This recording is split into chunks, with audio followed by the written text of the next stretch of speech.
Why? To push the boundaries of human limits. I mean, where are our limits? No, thanks. Yeah, I mean, I'm good. If he takes too long, the pack ice will freeze. I didn't know ice ran in packs. Oh, my geez. This is Big Dink Energy, the pickleball podcast that's half insight, half nonsense, and all entertainment. If you love pickleball, don't take yourself too seriously and think a little trash talk makes the game better, welcome home. This is the place where life and pickleball intersect. We celebrate the chaos, call out the nonsense, and put the fun back in dysfunction. You're either in or you're out. And if you're still listening, you're in. So let's go. Big Dink Energy starts now. I'm burning through the sky, yeah, 200 degrees. That's why they call me Mr. Fahrenheit. They call us the Big Dink Energy Podcast, the official podcast of pickleball. Now, listen up. Tune your ear holes to this right here, our sponsor. Before we get into it, big shout out to our partner, Bunny Pop Studio. Listen, they make these handcrafted bag charms called Ball Besties. They do. That clip to your pickleball bag and hold a silent practice ball inside. Shh. Paws, avocados, crabs, all kinds of fun characters, and you can personalize each one with your name. The whole thing started because the founder made one for her pickleball-loving mom and took it off, and it took off from there. A functional, adorable, and guaranteed to start a conversation just like it did for you the other day at the court. Go to Bunny Pop Studio, that's Bunny Pop, BUNIPOP.studio, and use code BDE10 for 10% off. That's Bunny Pop Studio. All right, so something I wanted to get into this week. We do a lot of stuff around here that is hacky. I think we hack a lot of things just to make life easier, faster, I don't know, more fun, I don't know. But life hacks, right? That's something we haven't really brought up before. Now, I'm not talking about like the TikTok BS and all that, where someone using a toilet paper roll to organize cables or something stupid, right? I mean... Like, okay. Just kidding. Just attack Paddle Princess. I'm talking about the real ones, though. You know, but there are some TikTokers out there that are like that one guy, the 40-year. Are you telling me for 40 years? I love him. Yeah, Yes. Yeah. But the ones we stumble on or we use repeatedly that maybe we just haven't thought of, you know, after 40 years, I'm still using this hack, right? So originally, I took this as like meaningful life hacks and not like what you're talking about. Like my first life hack was to not save nice stuff. Like that's fine. Like burn your candle, drink the champagne, use the glasses. Like you don't have to wait for special occasions. Like the lady Marie Callender or Cullender or whatever. Kondo. Marie Callender, you're hungry. Marie Kondo. Yes. Kondo. No, I agree with that. I think that's a good life hack. Marie Kondo is like organization. Well, I thought it was getting rid of stuff too, though, right? Yes. But not at the way you're talking about it. But Steph's talking about like don't save your Tiffany jewelry for a special occasion. Yeah. Wear your Tiffany jewelry. Wear it, use it. It doesn't matter. Like, I don't care, you know, like your cigar. It's a $750 cigar. Like, why are you waiting around? Like, use it if you want to use it. Smoke them if you got them, I say. I checked the other day. They're over 1,000 a piece now, those special ones. I didn't know it was an investment. Now it's different. Now you better save that shit. No, I just think people do that all the time. Like, we're waiting to open that wine. And it's like, for what? Like, a Friday night can be a fun time. Enjoy it now. Life is too short. If it brings you joy, then bring it whenever. You don't have to wait for the right moment to bring you joy. Yeah, because maybe now I feel stupid. I was like, oh, when you have leftover coffee, pour it in your ice tray and freeze it. That way, when you want iced coffee, you're not watering it down. That's a good one. That is a good one. Yeah. So, I mean, am I stupid now? No, I thought. Well, not this moment. Yeah. How about you? Give it 5 minutes. My biggest life hack is to marry someone who has OCD and who does anxiety cleaning. That is the best thing that I could have ever done. My husband stress cleans, and he is very particular about cleaning. I don't hardly ever have to clean or cook because he doesn't like, it's just a whole thing. That's my biggest life hack. Marry somebody who has to do it because they have to have things done a certain way, so you don't have to do it. I like that. I do. I like that. So this is a lesson for you ladies out there. Go find that guy. Go find that guy. Oh, especially in football season, before a Packer game, my baseboards are shining. I mean, even if he has to, close the door 50 times before he can walk out of it. He doesn't have that kind of OCD. He drops the toothpicks and know how many there are. Yeah. Oh, Rain Man He over used here. to organize the fridge alphabetically, but that had to stop. That's a little too much. Yeah. Yeah, that's a little outrageous. When we first dated, our fridge was organized alphabetically. Well, and then it gets crazy because what if the ketchup is a K or a C, depending on which one you can afford, or just tomato watered. That brings me up to one of my other life hacks that wasn't along the lines, but if you can afford to purchase or replace something that aggravates you on the daily, do it. Okay, what would be a good example? Well, I mean, sometimes it's like you have a broken can opener or something and you're just like, gotcha. and it's like, just buy a damn new one. Just You've buy been a new one. complaining about it and you deal with it, or, something's just broken and we constantly like, it's not worth it or whatever. Just buy the damn stuff. So You just always you're forget not- because it's not a priority in the Right. moment that you're using it. Right. One of mine, and sometimes I don't do this because I forget. So, when I travel, there's never been a time where I haven't forgotten something, something minor, something small. Like last time I traveled, my laptop, I didn't have my laptop charger. So I have a new one now. Amazon delivered right to the hotel for $20 is how much the charger cost. So it wasn't, I said this is a good purchase. But when you have to remember something, like especially the next morning, put it out of place or put something weird with it, like your shoe with it or your toothbrush over near it. So, you don't forget it. Like if I have, like my laptop charger, don't forget that I'm plugging it in. So put my toothbrush near it. And then I'll be like, oh, I put my toothbrush here because I need to remember that laptop charger. Okay. That's interesting. It was kind of like habit stacking, but with Yeah. that. I would have to say, I guess one of my like hacks like that you're talking about would be my Chipotle bowl. Yeah. I talk about Yes. my Tell everybody about your Chipotle bowl. And This is there's hacky. probably other people that do this too, but like I get the salad, but I have them put the tortilla on the bottom of the bowl. Tortilla goes in first. Tortilla goes in first, and then I have them build the salad. And always put that lettuce first, so it's not on top. And then all your Can you do that? you just ask them. Can you put the lettuce on first? Really? Because it's easier I than never thought it, but I Yeah. always thought like, why, I I don't want thought all you had this to lettuce go up here. down the line in Nope. order. I'm always like, Rule follower. girl, you better hop down over there and put that lettuce up there. So then you build your whole bowl, right? So there's a hack within a hack. 2 hacks. 2 hacks So for you one, build folks. your whole bowl up, and then you eat your bowl. But like I could only literally eat maybe half, maybe a quarter of it. Right. And then you take the tortilla and you fold it up, and now you got a second meal. You got a Love whole. that. Now you got a burrito. Now you got a too. burrito. You have a And if husband you're meal. me, I then call I it the give that- husband meal. Because usually after open play or whatever, we'll go to Chipotle, and then I'm like, oh, I brought you something home. There you go. It's not. It's my leftovers. Love that. Yeah, because if I happen to see it on Life 360 that you're at Chipotle, I'm like, I'm eating some good stuff tonight. And it's just your leftovers. So there's my little. Stinky That's a leftovers. good one. I like that one. Another one I use when I travel a lot is I take a picture of my parking space. Yes. In the parking garage. Well, now Google does it. I'm an old school guy. I take a picture of it. Like at old school Disneyland, it was like, okay, we parked in, Goofy 5. Dumbo Right. 2. Somebody remember that. Yeah. Nobody remembers. No, never. Nobody remembers. That's a good one. I would say the biggest thing for me, and this is so small, and I don't know if you would really consider it a hack, but it brings me joy every time I use it. And I know that we've talked about it before on the pod, but it's my towel warmer. Just get yourself a freaking towel warmer. It is, I don't know, when you wrap up in a warm towel after the bath or after a shower, it is just so, it just feels luxurious and it makes you happy. Makes you feel like you're at a resort. Yes, a little serotonin boost and Yeah. you just feel happy. I like that. One of the other ones I have, and I don't know why I remember this from growing up, is if you're nauseous, you smell rubbing alcohol. Yes, I actually did that this morning. And it just stops. Nobody knows why it works, but it just stops the nausea feeling, the feeling like you're going to vomit. Yep. I didn't know that. Yeah. And another, I'm just owning the conversation. Pump 'em out. here. Because Pump 'em out. I was apparently on the wrong side. So No, you're good. You probably won't remember the score, but you'll remember the people, the courts, and the memories. Save your pickleball story with Dink and Dash. Download it free on Apple or Google Play. Just further proof that we don't script this podcast.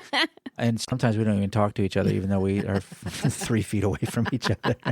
I put everything in baggies when I pack, or I use a lot of baggies, especially in my utility bag where the toothpaste and all that It's not goes. utilities, you know that. I know.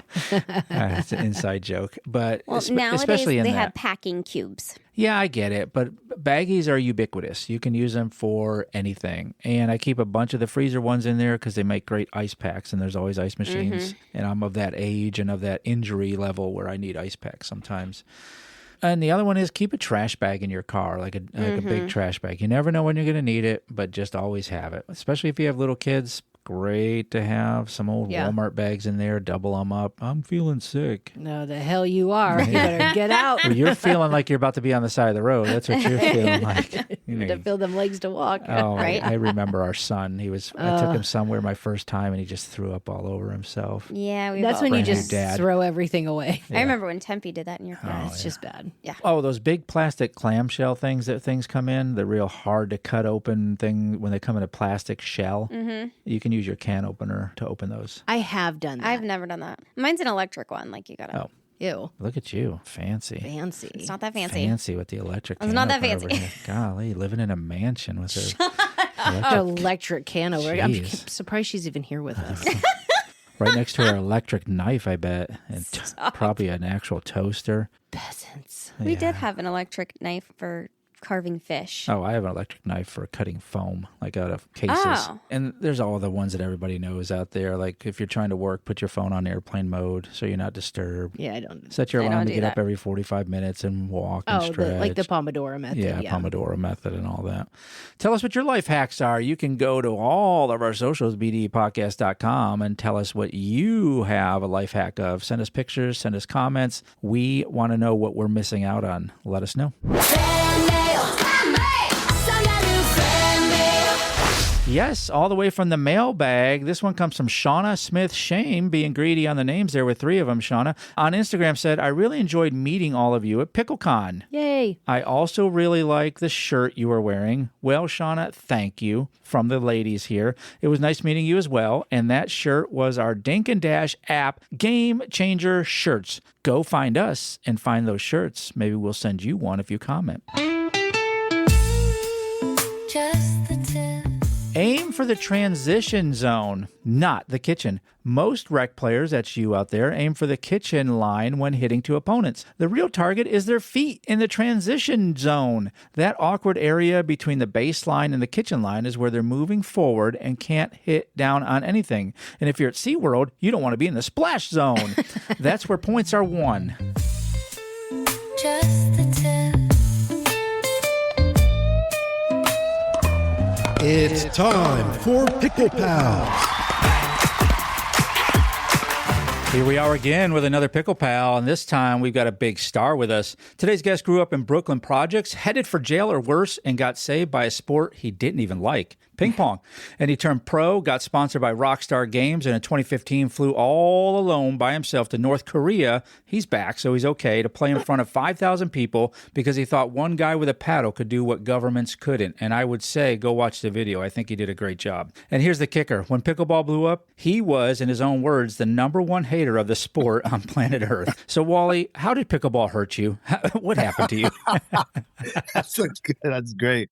Oh my God, so funny. Yeah, so when pickleball started getting like really popular, maybe a few years back, everyone was in my DM. They're like, oh, you need to play pickleball. You need to play pickleball. Pickleball this, pickleball that, pickleball this. I also play another sport pro, which is called paddle tennis. The new name for that sport is called pop tennis. They try to rebrand it. And pickleball guys used to come flooding our courts. And in New York City, we don't have a lot of courts. We only have very few paddle tennis courts. And those which are in Stuyvesant Town, Manhattan. And I used to get so angry. And I used to tell him, I said, listen, bro, I need to practice. You can't be, if you want to come here in the evening or something. So it was a mixture of that, a mixture of everyone just saying, it's the best sport, it's the greatest sport, and this, oh, you should be doing this, you should be doing that, you should be playing this. One of the Yola reps that I worked with a lot, because I've been sponsored by Yola for a very long time, even through, well, it started through ping pong. And he was always telling me, oh man, you'd be great at pickleball. And I was like, nah, I'm not playing that. So I just went on this crazy hate for pickleball where I was like really trying to hate this sport like hard, even to the point like I had this huge TikTok page and I'm very good at taking hashtags, people's hashtags. I was like, I'm going to take the pickleball hashtag. I'm going to ruin it. There was no chance because too many videos were coming out under the hashtag pickleball. It was crazy. Yep. And then I was like, you know what? I'm just going to hate pickleball pages. So I started, so the first page I started hating on was the Kitchen Pickle. Every time they posted something, it would come to my page and I would just kind of like trash it. And then they reached out to me and they're like, yo, why do you hate us so much?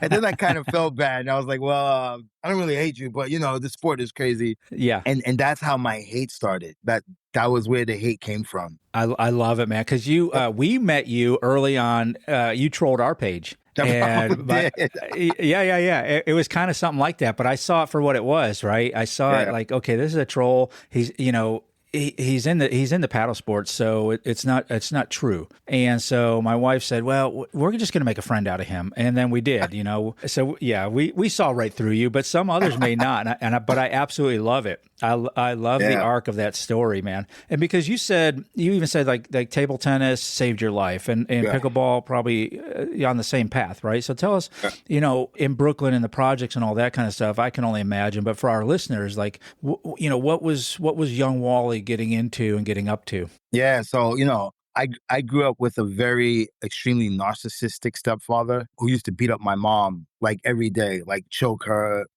punch her, hit her. My mom was one of those ladies that would go to work always with the big dark glasses, right? Not because the sun was out, because, right. No one would see anything. And so my stepfather always used to tell me things like, oh, you'll never be successful. You'll be a failure. You'll be dead. You'll be in jail. And, he tried to just like mentally and physically keep us down. And one of the reasons was because my stepfather was actually illiterate. So my stepfather couldn't read and he couldn't write. Okay.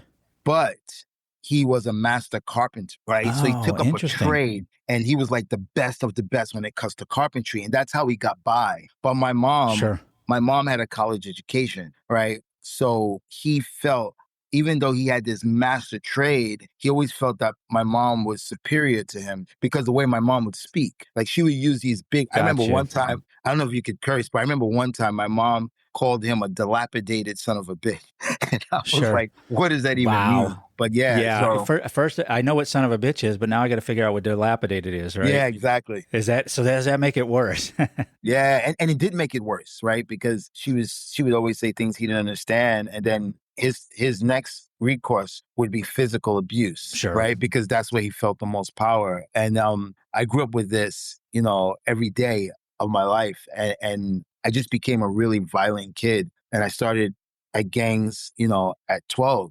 By 13, I already had 6 guns that I owned at 13 years old. Yeah, my life was going crazy. And I kind of blamed everyone else for what was going on in my house. And that's how the trend started. It was just me being this very violent, angry kid and wanting to take it out on the whole world, because of what my stepfather and what my mom was allowing him to do. Yeah.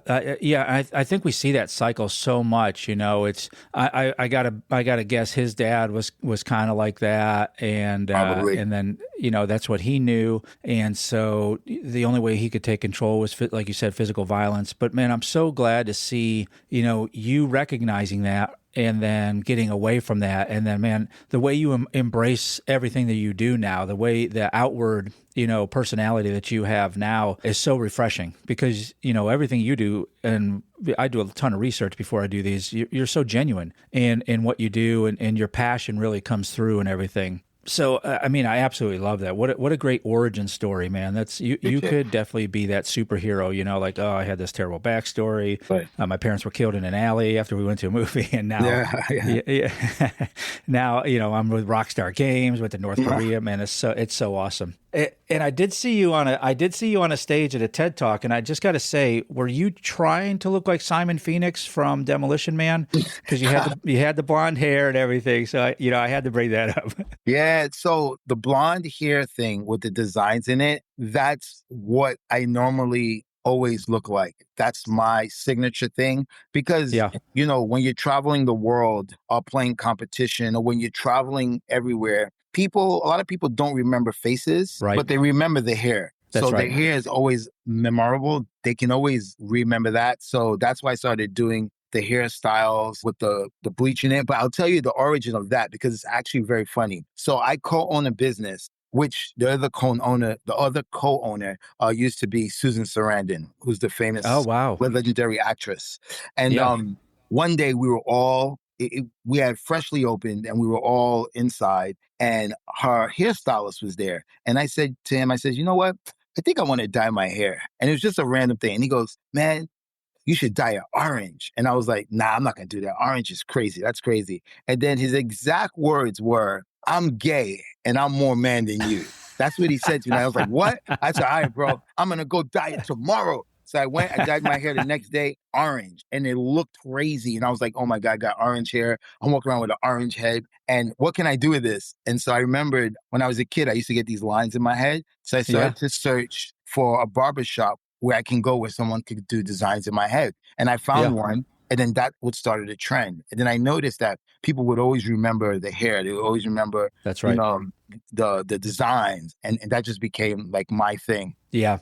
I did some stuff in the after the Cold War. You know, I was in the military and stuff like that. And one of the things was always you'll never remember a face necessarily unless they have something unique about a scar, you know, something out of place or something. Right. If you can remember a physical attribute about a person that's hard to change, then you know you'll lock that person in. You'll recognize them out on the street. So yeah, I absolutely love that, and it does. I bet you it opens up conversation too, right? People are like, "Oh, tell me about the hair," right? Tell me about the designs. And so when you're going over, so I got to imagine you're scrolling one day and you're like, "Oh, there's an international tournament, Pyongyang. I'm going to go do that." Come on, tell me about the North Korea thing. What? Yes. How did you end up in North Korea? Crazy. Like, what's the arc there? Yeah. So at this time in my table tennis career, I traveled all over the world, pretty much every major country. I was doing a lot of interviews, a lot of TV stuff. And right before that, I did Steve Harvey. So I did the Steve Harvey show.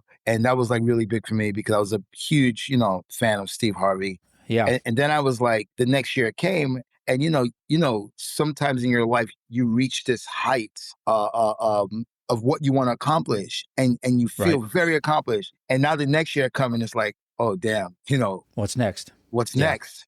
And so I was thinking of the what's next. And I was just looking through the tournaments I was going to play for the year in the world because we get to see our tournaments at least 1 year before. So I was looking at everything. I was like, all right, I was looking at China, that's great. Korea, Germany, I'll do that. I'll do all these. And then I saw Pyongyang and I was like, wait a minute, this is North Korea. And Dennis Rodman had just came back from North Korea, and I followed that whole story. And I was he didn't have crazy hair or anything, did he? Yeah, he did. And so, I followed that story. I was like, wow, this could be the next big thing that I do. Something that's bigger than myself, right? For sure. I was like, and then I remember, in American history, in 1971, America established relations with China through ping pong. It's called the ping pong diplomacy. And I was like, oh my God, I have an opportunity, if this works out, to recreate that history or make a new history and make it mine. Right. And I just became so obsessed with it. And I was like, I need to go to North Korea. And that's where the idea came from, because of the ping pong diplomacy. And also because Dennis Rodman just came back. Yeah. So, I mean, you've got to go into that a little bit scared, though, right? Thinking, man, I don't, they don't like the Western culture, right? But they do like celebrity for sure. But still, a little bit of fear going into that, I would imagine. Is that right? For me, there was no fear. Like I've had guns put to my head, I've been stabbed, I've been shot. Okay. There's not a lot of things that really scare me. So I wasn't scared at all. There was one point where I got myself into a situation where could have been scary, but I did a lot of research before I went there. I watched every documentary. I watched every possible film about that place before I went there. So a lot of the things that happened, I already expected. I knew, like, for example, Westerners can't have any cell phone service. So when you get there, you're immediately cut off from the world. No Wi-Fi at all. No Wi-Fi. So it means you can't get on the computer. You can't send an email. None of that stuff. The only thing that I really that I wasn't expecting was they take your passport. So I Right. didn't know Yes. that. So that Yep. wasn't really scary. It just gave me a reality that said, hey, bro, this is like real. Like you're really here now. Like, you Yeah. know, Yeah. but I wasn't like scared. I even decided to take North Korean airline and and the process of getting a visa to go to North Korea will make you scared. If you go Oh, through for sure. if you go through this process, you got to be a crazy person to say, I'm going to do this, because everything is sketchy. Like, I'll give you a quick example. Getting the visa, you have to go to China, Beijing, China, to get the visa, right? Now, Mhm. when I get there, I call, the office, and somebody already knows my name. That, yeah, just come to the embassy. I go to the embassy. You can't find an entry to get into the embassy because it looks like some weird compound with a big metal Yep. door. For And sure. I'm waiting out, I'm calling, I wait outside. The guy goes, I'll meet you outside. So the guy comes outside and he goes, hey, my name is blah, blah, blah. Can I get your passport? And I'm like, what do you mean get my passport? He goes, I'm going to make the visa for you. And I'm like, okay, so we're supposed to go in, right? He goes, Right. oh no, it's Right. forbidden. So you have to give this guy your passport outside Oh of my the gosh. embassy. He takes your passport and goes in there. So every process from the flight tickets to the flights are very sketchy in that way, to Yeah. where you would say, I'm not going there, but I still Yeah, wanted to go. yeah, and that's one of the things you learn as an American if you travel abroad. Do not lose your passport, Yeah. and also know where the embassy is, know the phone number. I've been in a lot of parts of the Middle East and some Africa, and it was I always had 3 copies of my passport on me, physical copies stuffed in my boot in different places, Right, and right. And some things I could barter with, like a watch and some cash. Oh, that's So smart. yeah, I totally get that. I totally get that. So, sort of an ambassador tour there. Do you feel like you made some headroom, you made some ground, and you made obviously put some feelings that, hey, this is a sport we can all come together around? Yeah, I think so for sure, because, I was going to this country without a plan. Like, how does a kid from the hood do a diplomacy for world peace in North Korea? It's just like, Right. it just sounds crazy. And I had no plan, but, I got to play a North Korean, right? Yeah. Even though I didn't have a plan, the first step was to take the action. Like in life, anything in Yes. life, you need to take action, right? You Yeah. don't know where it's Yep. going to go, but if you don't go, then nothing That's goes. right. Right. And sometimes we say here all the time, sometimes you got to do it scared. Take that first step. Be a little bit afraid. And that's good. I think that's a driver for a lot of people. Is okay. I'm gonna put my face. It's like the TikTok. It's like the Instagram. I'm gonna put my face on screen for everybody to judge. Yes. Right. Yes. And so we do it scared because when you have a good message like you do, it's so great that the world gets to experience that. And for the listeners, when you're done listening to this, go over to YouTube. You can find Wally's TED Talk. It's a great TED Talk too. So. There's a small movie. I don't know if people have seen it. It's called Marty Supreme, right? Yeah. And you were portrayed in the movie. Tell us a little bit about that and your experience with that. Actually, there's a lot that people don't know if they didn't follow the journey from the beginning on social media, because I posted a lot of videos about it. Yep.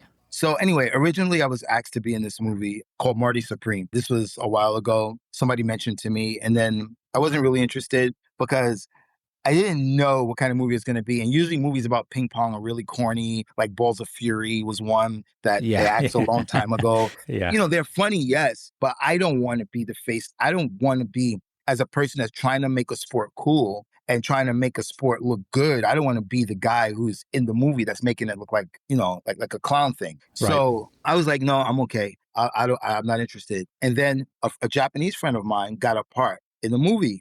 And he was like, man, listen, you need to come down here. You need to be here because, I don't like anybody here.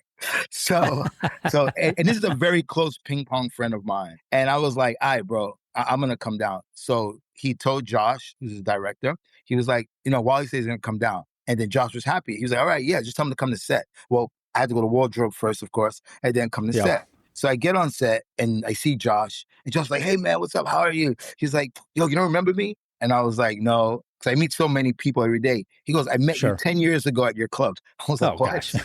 I didn't even remember. I was like, oh, really? He's like, yeah. He's like, I'm so happy that you're doing this. Let's find a place for you, right? So, like I said, I didn't have an audition. I didn't know what I'm going to do. So originally, he put me with George Gervin. George Gervin is the Iceman. He's a famous basketball player from, like, I think 60s or 70s. Yep. So originally, I was with him teaching him how to play ping pong. That was original. And then Josh came and says, hey, you know what? I need to put him more in the light. Let's put him by the front where Timothy comes in. So they put me by the front. Timothy Chalamet. Yeah, Timothy Chalamet. So they put me by the front. And now I'm playing ping pong with this girl, right? And we're just cooking as he comes in. And I was fine with that. It was all good. We did it a couple of times. And then he comes to me and goes, hey, Wally, I want to give you line. And I was like, oh, yeah. I'm good. That's payday right there. I didn't know that. So I was like, no, I'm good. Because I was fine. I was content with this. Fine. He said, no, you should take lines. I was like, I'm good. I'm telling you, take the lines. I was like, all right, whatever. So he gave me these lines, and my lines were with Timothy, right? So there's a lot of the movie that's cut out. And I actually found out from Josh, a couple of weeks ago, why that entire scene was cut. And the reason, before I tell you what the lines were, the reason why the entire scene was cut was because the actors didn't line up properly. So when they're shooting a movie, they shoot one camera from this side, right? They finish it, and then they redo the same scene from the camera from this side. So the actors have to line up properly so that it looks consistent. And it didn't. So that's why the whole thing was scratched. But anyway, so Timothy would come in, and it's the scene where they're in the club, the ping pong club, not where they were gambling, but where he came in, where the gangster guy was. Okay. So that was the first time he had arrived to this club since he lost in London. So a lot of people don't know that in the movie. So when he comes to that club, it was the first time everyone is seeing him since he lost the match in London. So my original line was, the guy Luke. Luke is the big guy. Right. That's his name, Luke. So Luke is trying to get his attention. I'm trying to get his attention. Everybody's trying to get his attention. And I kind of push Luke out the way. And I say, hey, Marty, my man, I feel really bad about what happened to you in London. Right. And he goes, yeah, I was messed up. And I was like, yeah, I feel bad, whatever. And those were the lines. Very simple. Then after that, took so many times to get it right because I kept doing gestures of like today. And this is a 1950s the way you movie. Talk. Yeah, and it's a 1950s movie. So you have to, So I get it correct. And then Josh comes to me and goes, hey, I want to add something to your line. I said, what? After you say all of that, I want you to say, fuck the Japanese. And I was like, bro, I'm not saying that, bro. You trying to get me canceled? Are you crazy? He's like, I'm telling you, it'll be good. I'm like, nah, I don't, bro. I'm not trying to like condemn a whole race now, bro. It's crazy. He's like, I'm telling you, don't worry, it's a movie. No one's going to care. And I was like, oh man, this is crazy. So then I wind up saying that. And so when the lines were cut, I was kind of a little bit like relieved. It would have been cool to have it. But at the same time, I was like, I don't want to be on a movie saying F the Japanese. Yeah, next thing you know, you got Yakuza, guys with giant back tattoos after you. Yeah. And then for the Tyler thing, so I kind of had an idea that Tyler, the creator's character, was loosely based off me. And but I wasn't really sure. It's not a question that I want to ask, right? I don't want to ask, man, it's just gotta be, You want to seem suave, like, hey, I know what's going on here. Like I know, pretending I know what's going on, right? So I was thinking this the whole time. Wasn't really sure. But after the end of the movie, and of course, the character's name is Wally as well. After the end, after I went to the premiere and whatever, I reached out to Josh, texted him about what my real thoughts on the movie was. And then we talked a little bit. And then he sent me a video. He sent me a video from Tyler. Yeah. Which I posted on my social media. I saw that, man. And Tyler is saying, hey, Big Wally, I hope you like the movie. And I hope I really did a good enough job for you. And I was like, bro. Yeah. Bro. And then that was like, it made sense then. And that's when I really knew that was the case. So it was pretty cool. Yeah, and that's such a great casting too, because you guys have a kind of a similar voice, and I told you before we even roll the camera here, my daughter's a huge fan. I love listening to his stuff. So man, that's so great, Tyler, the creator, and sending you that video. What a stand-up guy. Cool. He doesn't have to do that. You know what I mean? So that's so great, man. Not at all. Yeah. That's so great. So let's give a shout out to New York City. Why wouldn't we? Gotham, City Pickle, IPX, and all that kind of stuff. When people fly in, right, to NYC, how do they get the real experience? Where do they need to go? What do they need to make sure they do for pickleball? Man, for pickleball, like there's a couple of things, man. I think visiting all the clubs, City Pickle, Times Square, right? Because that's in Times Square. Playing pickleball in Times Square is crazy. Like I also have a business actually very near to City Pickle, Times Square. The experience of being in Times Square and playing pickleball there, it's kind of weird. You're like, what, pickleball in Times Square? So that's a cool place, right? Then you have places like Gotham. Gotham is going to be like that hardcore, court, just 4 courts, pretty, really, really nice place to play. IPX, which is new, they just recently opened, huge, 13 courts. Yeah. Huge place. I just actually gave them a ping pong table. So now they have a ping pong table there now too. Nice. So huge place. And then I think you also need to get out into the outdoor court. Like you can't come to New York and not play at Hudson Yards. You can't come here and not play at Riverside. There's the one in Brooklyn, which I really don't like so much. I forget what that's called. But you need to come to New York and get on the challenge court. I think that's how you get the real New York feel. Yeah, we were there a couple months ago, and we're walking through Central Park, and then all of a sudden there's this huge pickleball complex. We're like, oh my gosh, we didn't even know this was here. We weren't expecting it. Yeah, I mean, and it's so much of the city. I mean, so you're playing pickleball, that's loud, but then you got all the horn honking and people. I'm walking here. Yeah. And all the vendor carts, man. It is an experience. It's an experience for sure. So, Wally, tell us what's next for you. Anything you can pull the curtain back on and let our listeners know, like, hey, be watching for this or anything like that. Yeah. So I just finished getting a cover spot into Pickleball magazine. So I'm on the cover of it. I saw that. I saw you look like a beast down there, bro. Yeah, that was from, I just came back from the Philippines playing pro exhibitions with the number one Australian player, Harrison Brown. So we were in the Philippines doing a series of pro exhibitions leading up to a big tournament where we would also play the winners like that. And that was really cool. So all those pictures came from that pro exhibition. That's great. So yeah, and then there's some noise. This is I don't know if this is a secret, but there's some noise about having an episode on Partners. Okay.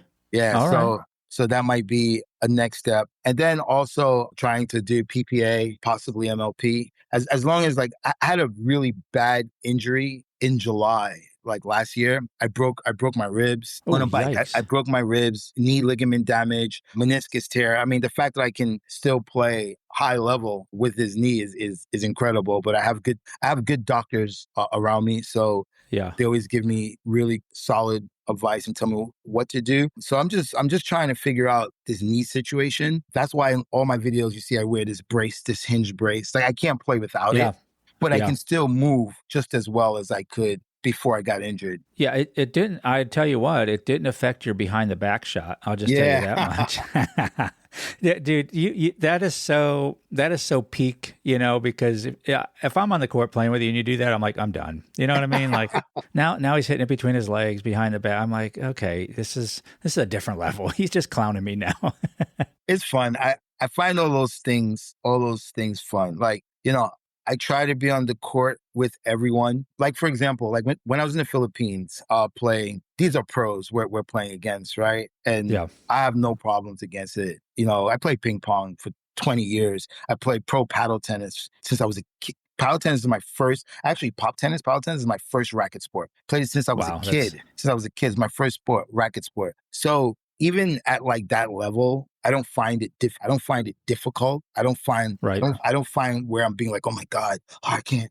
No, I don't feel that. But at the same time, I play with everyone. Like you'll see me in intermediate open plays with my students. You'll see me playing with 4-0s. You'll see me playing with 3-0s, 3-5s. And it's crazy. But people always ask me, oh man, who are you playing with? Are you playing with 5+? And I'm like, no. I play with like 3-5s. I play with 4-0s. Yeah. And people are like, what? That's so crazy. And I'm like, the skill set that I have, I've been doing it for 20 years. The strokes, the rolls, I've been doing this motion for 20 years. So I don't necessarily need 5+ players to practice at all. Right. And I find it that, which is really crazy, because going to the Philippines and playing these pro exhibitions was an eye opener, right? Because like I said, I don't play with 5-0 players, right? Right. I just want to cook them. I don't need to practice.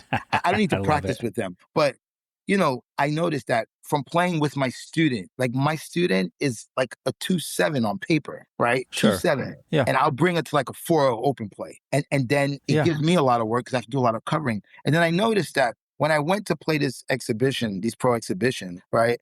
In my mind, I thought, oh man, how's it going to be? Am I going to have a hard time? What's going to happen? And I found that it was a little bit easier in a way because I didn't have to cover so much. I didn't have to worry about a bad drop. I didn't have to worry about a bad drive. I knew that when my partner hit the ball and I saw him hit and I watched and I started to crash kitchen, I knew that was going to be a good ball. When I play the 3-0s and the 4-0s, that's not the case. But because that's not the case, that kind of helps me when I'm playing higher level. because now I don't For have sure. to force anything. I can play within my means, right? I don't have to reach all to the other side. I don't have to take an Yeah. overhead that I don't need to. So stuff like that. Yeah. Yeah, that's a great call out, because even in like shooting sports, when I go out to the range, you know, I've been doing that stuff my whole life, but I start, you know, with no bullets, and then I work up to one shot and then two shots, and I go back to the fundamentals. I get to slow things down, so I make sure the fundamentals are really dialed in. Because when you get really good in the small things, then the bigger things seem so much easier at that point. So I absolutely love that mentality you have there. So Wally, where can everybody find you? How are they going to connect with you? What's all the socials? I'm on Instagram now. I don't really do TikTok anymore, but Instagram, it's Wally Green NYC, Instagram. So that's the best place to find me. And I'm very active on it. Yes, you definitely are. So go make sure you follow Wally over on the Instagram. Wally, thanks so much for being on the Big Dink Energy podcast, man. Love what you're doing, brother. We love following you, and we love this connection. Can I say one thing before we leave? Please do. For the audience. So you guys will definitely see me on Instagram, and you'll definitely see me chirping on your page. And I may even troll you.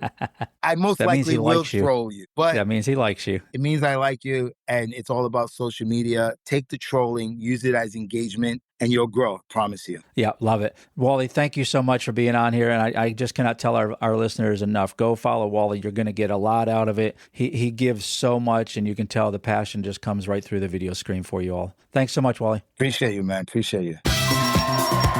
It's time for Pick Six. Pick Six, where we take one question and we each bring two answers and immediately regret to this segment. Tonight's Pick Six is things you say to your dog that would be weird to say to a person. Things you say to your dog that would be weird to say to a person. What you got, Steph? Quit dragging your ass across the carpet. Some people also need to hear that. Yeah, I think so. Mine would be, who's a good boy? You's a good boy. Did you say that to David when he's doing the baseboards and everything? Why are you wet? Yeah, that might be a little awkward. Yeah, I guess, why are you eating grass? that's a good one. Let's see. Things that would be weird. I don't really know. Cool to say to your dog, but not to a person. Why are you staring at me while I pee? Sometimes you got to pay extra for that. That's true. My last one would be, get your nose out of their crotch. Yeah. Stop humping that. Yeah, that would be weird. Show me your belly. Yeah. I had a ton. Who's a hungry man? Tell us what you think, I guess, if you want to, or don't. BDPodcast.com. We don't care. At this point. What is happening? News you can use. This just in at our news desk here at the BDE podcast. A 45-year-old man is alone in the Arctic right now trying to do something nobody has ever done. We're not going to leave it to your imagination. I'm going to tell you right now. I was going to guess. Guess it. Go over the other side of the Arctic wall. No. Eating a Klondike bar while in the Arctic? No. A 45-year-old sailor named Matt Rutherford from Annapolis, Maryland is completely alone on a 42-foot sailboat No, thank you. trying to circumvent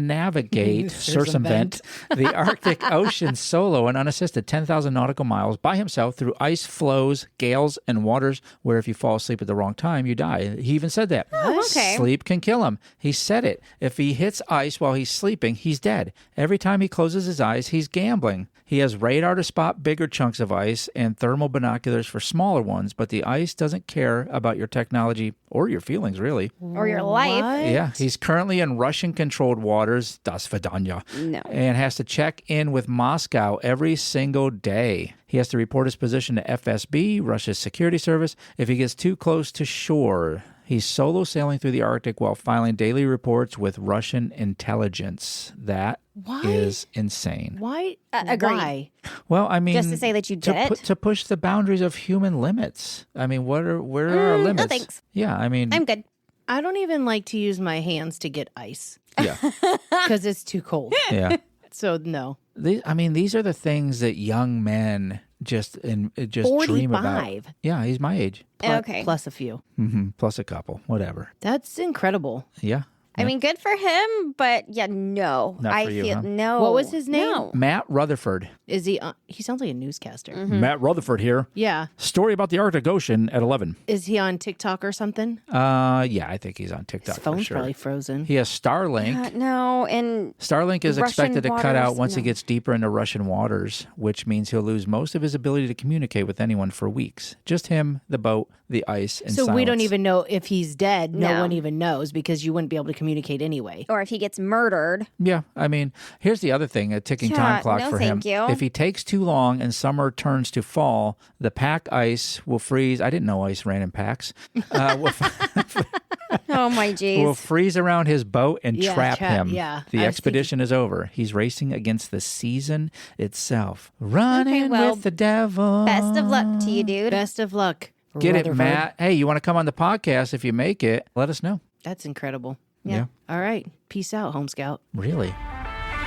That's it for this episode. Unless you've got something to say, think we got it wrong, have a better take, we want to hear it.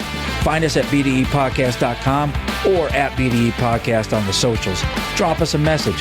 We might just feature you in the next episode. If you had a good time, well, samesies. If not, maybe try again. We grow on people. So you know the deal. Follow the show, tell a friend, and leave us a review. Or just pretend this never happened. Until next time, keep the dink soft and the energy big. This Just a Tip is saying this. That sounds dumb. This I'm nailing it over here.